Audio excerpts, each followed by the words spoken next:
Biafra, superstars, media.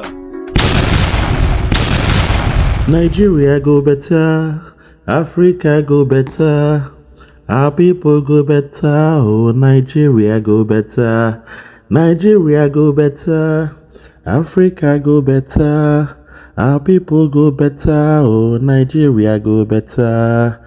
Andrew no check out yo, Nigeria go better. Stay and build your country, Nigeria go better. If Andrew want to check out, Nigeria go better. Men I live and make you go, Nigeria go better. If their leaders do their best, yo. Hey, Andrew go come again, yo. Nigeria go better.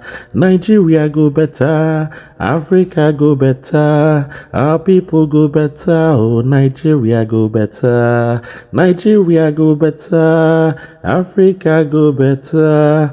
Their people go better. Oh, Nigeria go better.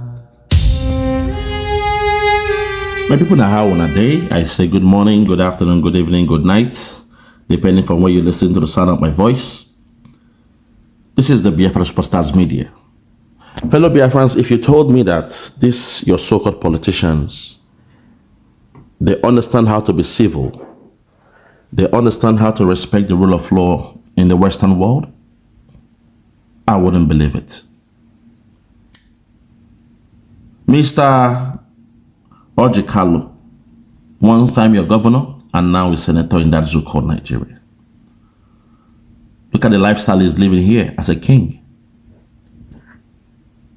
But when you saw him at a picture on the other side, entering a bus in the Western world, now it tells you that your so-called politicians in Nigeria, they know what is right. They know the problems in Nigeria. They know how to solve it. They know how to be civil. But they refuse.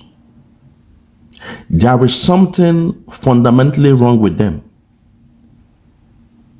At one hand, in Nigeria, they behave like kings. They behave like the rulers of this world. They behave like a demigod, a god amongst the people. People worship them. People bow down to them. They live above the law. They believe they are above the law. Lifestyle of the rich. You will never see them take a taxi. You will never see them get in a bus in that zoo called Nigeria. They eat in a golden plate. They eat the best of life. They are living in an extravagant lifestyle. Look at him here with Obi Kukubana and the rest of them. But if anyone will tell me that this same man in the Western world, he understands how to be civil, how to live like a normal human being, how to live like an ordinary person, ordinary people. We are ordinary people. How to engage with a bus driver, buy his tickets, enter in a bus amongst ordinary people. You see, for you guys that believe in Nigeria, that says somehow Nigeria will be good. No. I think the problem with Nigeria is that your rulers don't love you. Your rulers don't respect you. Your rulers, they are greedy, they are selfish, they are self-centered. For them, it's all about them. They think only about themselves, their friends, and their family. Because you can't tell me that the picture you are seeing before your eyes of this man hanging in a bus, hanging, not even sitting down, no VIP, nobody stood up for him to sit in that bus. That tells you that they know what is right. They know how to be civil. They know how to live a simple lifestyle. In the Western world, your governors, they enter buses, your senators, House of Rep members,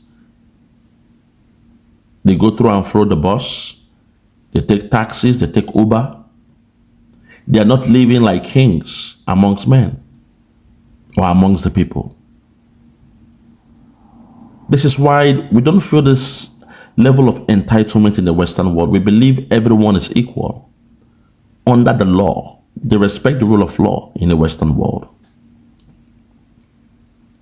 But what's so funny is these same men, when they do what they've done and they come back to Nigeria, suddenly they start to behave unusual.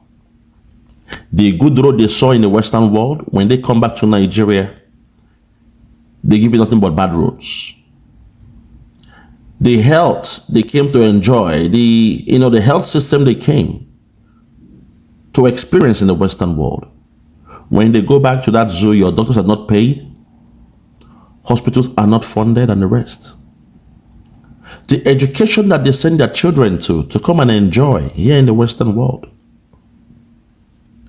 Ivy Leagues and the rest of them, the best universities, they steal your money in Nigeria, send their children to the Western world, to school. But in that so-called Nigeria, your lecturers are crying. Teachers unpaid. It makes me to wonder, what kind of life is this? What kind of life are these people living for you? What legacy are they living for you? Those in government in Nigeria, they have refused to provide for the people. But we, the individuals living in the Western world, our top priority is to provide for our siblings. Lord have mercy.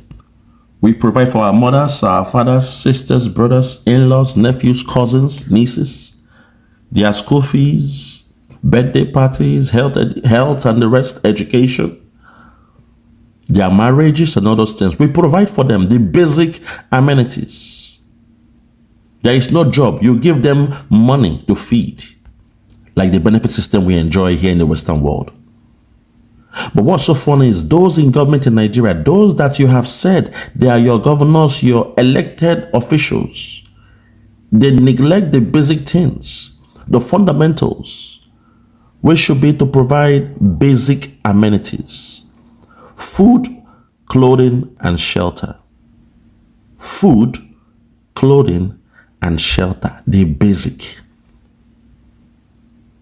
Not even water. They can't even provide you water. Water don't run in your houses. You drink dirty water. You drink poisonous water. You drink infected water in Nigeria. And some of you say you believe in Nigeria. God bless Nigeria. Nigeria go better. The other day we saw what happened at the airport between Oshomole and Air Peace. Oshomole, a man who you used to respect. We saw him as a champion of the people when he was, in the labor force. He was the president of labor, and we assumed this man is different. When he's talking, he's sweating in his brown jackets. He's sweating. His khaki is wet, sweating and talking for the people in the hot sun. We all assumed he was a people's champion. But today, Oshomole is acting like a madman in that so-called Nigeria, blockading the airport. One man blockaded the airport, stopped people from coming or going, taking their flights because he missed his flight. He came late. One man. But in the Western world, he did not try that. Not even in Ghana. Your next door neighbor, Oshomole, will not do what he did in that Nigeria in Ghana. He won't do it. So you tell me, how can Nigeria be great? Those of you that say you believe in Nigeria, what are the fundamentals on ground?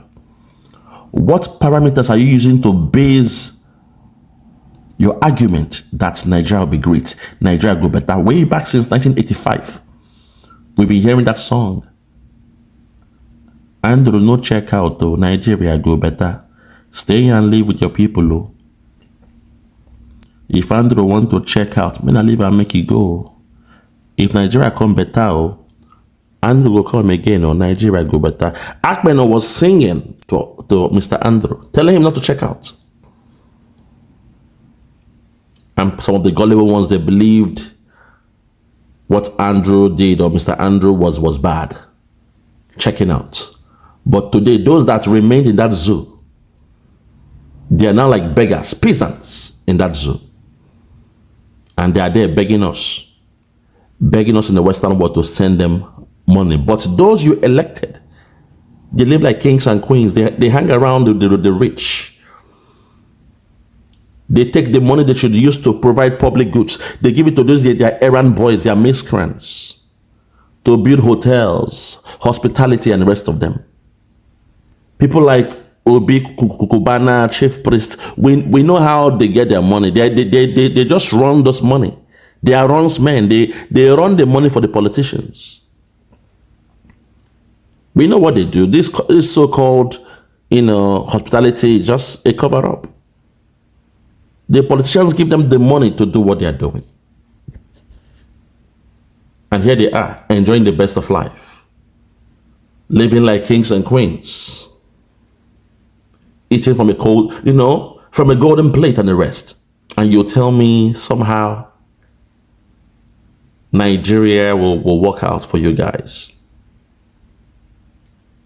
They don't care about you. They don't respect you in Nigeria. But when they are outside Nigeria, they start to conform. They start to abide by the rules and regulations, the social norms in the Western world. They take the train, they take the Uber, they take the taxi, some even take bicycles. They do all that. They conform with the Western world.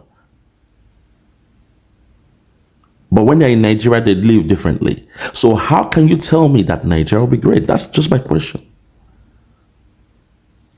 Someone told me about, sent me this picture of this man hanging on a bus. And I asked myself, if they all could be doing this, if they all could be acting this way, live a simple life, take away your so-called security men, bodyguards, the police that you use as your entourage, your orderlies and the rest of them, take them away.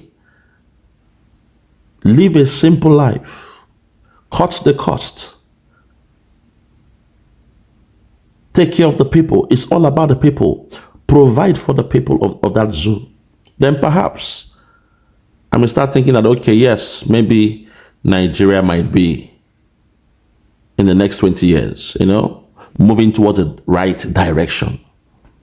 Not being great, I said moving towards the right direction. Because right now, the way you guys are, you're in a shithole.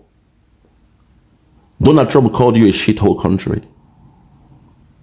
And Lord David Cameron called you a fantastically corrupt country. Fellow Biafrans, I'll leave it here. I'll leave it here. As they say, a word is enough for the wise.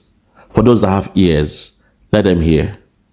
For those that have ears, let them hear. Yeah, check me out. Superstars Media. Lord Lugard, Bloomington, Lord Lugard, and it's Wild Flora Show. 1914 amalgamation is what we dying for. 3 nations to 1 nation, ever since annihilation. Nepotism is nonsense. You and you, clap your hands. Biafra gonna come, clap your hands. Biafra, Odudua, we're free now. Freedom is gonna come, we're free now. Yeah.